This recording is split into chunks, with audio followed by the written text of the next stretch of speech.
इस वीक की एपिसोड 15 और 16 के बारे में जो कंक्लूजन मेरा है वो यही है कि सब बहुत बड़ी बड़ी बातें करते हैं पर जो एक्शंस में हैं वो आफिया जी के अलावा कोई नहीं है। इस ड्रामा के अनोइंग कैरेक्टर्स कौन रहे हैं, कौन से सीन्स मेरे लिए किसी शॉकर से कम नहीं थे, राहिम का रेवेंज प्लान आखिर कब शुरू होगा और ड्रामा कब हाइप पकड़ेगा, ये सब सवाल और इनके जवाबों के साथ मैं हाजिर हूँ अपनी वीडियो के साथ। The thing I found interesting was a scene जब एमन डॉक्टर के पास आई थी। I guess they can use और ट्विस्ट दिस सीन, जैसे मेडिसिन लेने पे कोई कह देता कि ये मेडिसिन तो मेमोरी लॉस को और बढ़ाएंगी, ताकि ड्रामा में एक ट्विस्ट का एडिशन हो जाता। लेकिन ऐसा नहीं हुआ और ना ही डॉक्टर ने अकेले में कोई खास बात की टू मैनिपुलेट हर, तो यहाँ से भी कुछ खास देखने नहीं मिला। आई नो इमोशंस इंपॉर्टेंट हैं, पर ड्रामा के टीजर्स का प्रेजेंटेशन जिस तरह से था उसका आउटकम वैसे नहीं आया है। जिस तरह के सस्पेंस और मिस्ट्री से भरे हुए टीजर्स हमें देखने मिले हैं, वो बैकग्राउंड म्यूजिक जो हाइप दे रहा था एपिसोड में, वो सब ना देखकर काफी डिसअपॉइंटमेंट हुई है। अब आते हैं इस ड्रामा के मोस्ट एनोइंग कैरेक्टर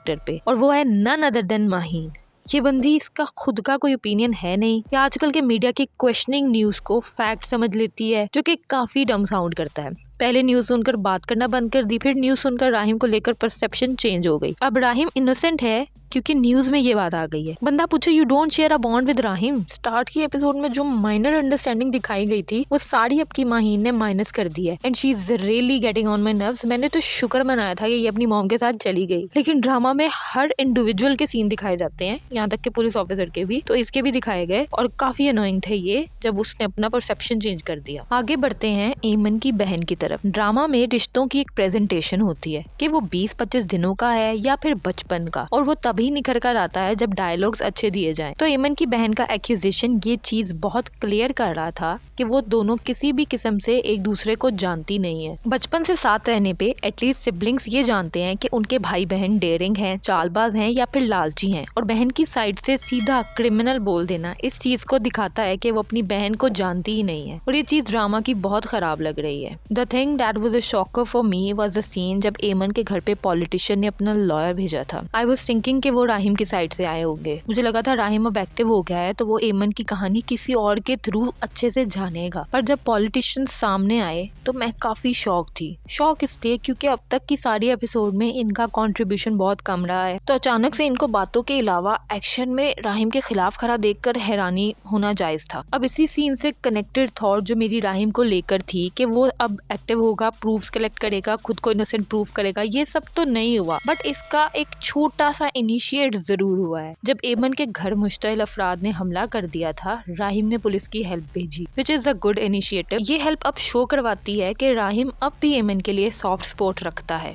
क्योंकि वो जानता है कि उसकी मॉम किस कदर चालाक है। पर चीजें राहिम के लिए तब खराब होंगी जब एमन दोबारा से राहिम पे केस करेगी। तो ये इंटरेस्टिंग ट्विस्ट हमें अभी तो देखने नहीं मिलेगा। ऑब्वियस है ड्रामा बहुत स्लो पेस पे चल रहा है, ये ट्विस्ट हो सकता है 25th एपिसोड के बाद ही शुरू हो और ड्रामा दोबारा से स्टार्टिंग के जैसे हाइप पकड़े। अभी तो एमन अरेस्ट होगी, एमन के अरेस्ट होने के बाद जैसे राहिम का हमें अरेस्ट होने वाला फेज दिखा, हमें एमन का भी अरेस्ट होने वाला फेज दिख सकता है, जो कि ड्रामा को ड्रैग करेगा। अब बात करती हूँ राहिम के इनएक्टिव होने की। तो राहिम का रेवेंज मोड ऑन लगा था प्रीवियस प्रोमो से, बट एपिसोड देखने के बाद काफी डिसअपॉइंटमेंट हुई है। शायद ये रेवेंज एमन के लिए ही कुछ एपिसोड में बाहर आएगा, वो भी इसलिए कि वो एमन को प्रोटेक्शन प्रोवाइड कर रहा है और एमन ग्रेटिट्यूड ना रखकर उस पे उल्टा केस कर रही है, और राहिम अपनों से तो लड़ नहीं सकता, जैसे उसने शहरोज का नाम तक नहीं लिया, तो उसका सारा गुस्सा एग्रेशन एमन पे ही निकलेगा जब उन दोनों की कॉम्प्लेक्स सिचुएशन में शादी कर दी जाए। आगे बढ़ते हैं आफिया जी पे। तो इनकी एक बात मुझे बहुत अच्छी लगती है कि आफिया जी खुद को लेकर बहुत क्लियर है। आफिया जी का प्यार अपने बेटे को लेकर जैसा है वो सामने है, but the disappointing thing is that कि Rahim doesn't want to expose Shahroz in front of the world. ये इस कदर खराब लगा है देखने में कि इससे ज्यादा मैं इस पे बात नहीं करना चाहूंगी कि अगर सिर्फ बाबा को ही बताना था तो फिर प्रेस कॉन्फ्रेंस करने की क्या जरूरत थी। मूविंग ऑन, प्रोमो पे आते हैं। राहिम के बाबा की समझ